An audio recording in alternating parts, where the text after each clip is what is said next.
दो सगे भाई एक गंभीर दुर्घटना का शिकार हो जाते हैं और समुद्र में गिर पड़ते हैं। दुर्घटना इतनी गंभीर होती है कि दोनों बेहोश हो जाते हैं, लेकिन अस्पताल में कुछ समय बाद बड़े भाई की आत्मा को होश आता है, पर वह अपने असली शरीर में नहीं बल्कि अपने छोटे भाई के शरीर में है। वह खुद को सामान्य ही समझता है, उसे इस आत्मिक का अदला बदली का कोई अंदाजा नहीं होता। वह भावुक होकर वह अपनी पत्नी को गले लगाता है, क्योंकि उसके लिए सब कुछ वैसा ही है जैसा पहले था। लेकिन उसकी पत्नी उसके व्यवहार से चौंक जाती है। वह सोचती है कि उसका देवर उससे बेहद अजीब और अनुचित व्यवहार कर रहा है। जब वह आदमी अस्पताल में जाकर देखता है कि उसका असली शरीर अभी भी कोमा में पड़ा है, यहीं पर उसे झटका लगता है। अब उसे एहसास होता है कि उसकी आत्मा उसके छोटे भाई के शरीर में फंस चुकी है। अब उसका अस्तित्व उसके भाई के रूप में है।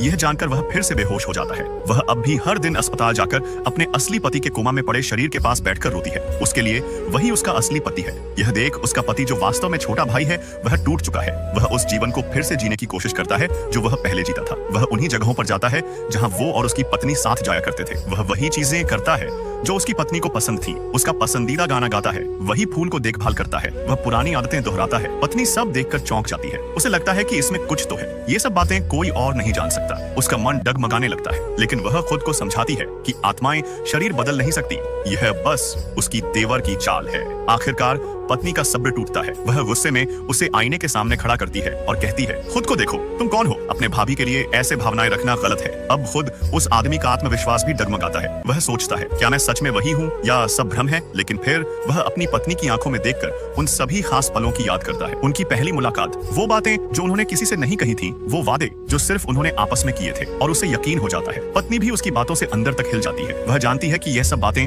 कोई और नहीं जान सकता, लेकिन फिर भी उसका मन डर से भर जाता है। क्या यह सच में उसका पति है या फिर यह सब एक देवर का मानसिक खेल या धोखा है?